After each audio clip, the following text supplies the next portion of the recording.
que les environnements sonores évoluent dans l'histoire. Au Moyen-Âge, l'environnement sonore était assez anarchique, c'était une société très orale. Et progressivement, il y a les sons de la modernité qui sont arrivés, avec aujourd'hui une prédominance des sons du trafic. Mais après, on peut voir aussi qu'actuellement, à travers le monde, on a des cultures très différentes de notre culture européenne. Par exemple, les cultures asiatiques sont plus basées sur le silence, alors qu'on a des cultures hispaniques, mexicaines, qui sont plus orientées sur la convivialité et les échanges. Il y a beaucoup moins de gêne par rapport au bruit.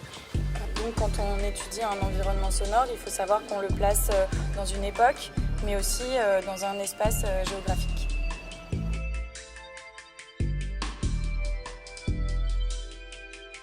En fait, quand on parle du son, on a tendance à vouloir le maîtriser et on a tendance à vouloir transformer les environnements sonores en des espaces aseptisés, donc à considérer qu'il faut qu'il y ait le moins de décibels possible.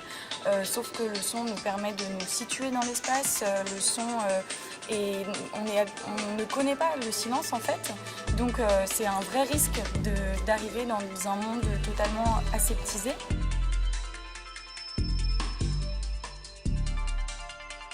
On peut penser au projet Urban Transducer en fait, qui transforme les ondes sonores en électricité et qui peuvent donc apporter de l'énergie à la ville en fait.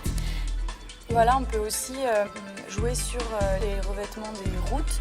Ces revêtements ont différentes caractéristiques et produisent plus ou moins de son par rapport au frottement des voitures. Oui, il y a différents matériaux qu'on peut utiliser.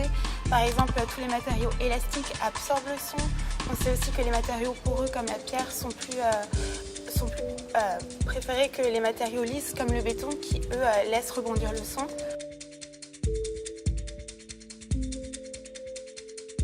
Il faut prendre en compte le son dans la fabrication de la ville et il faut surtout le prendre en compte dans sa complexité. Et on a énormément de connaissances disponibles. Chacun perçoit le son d'une manière différente.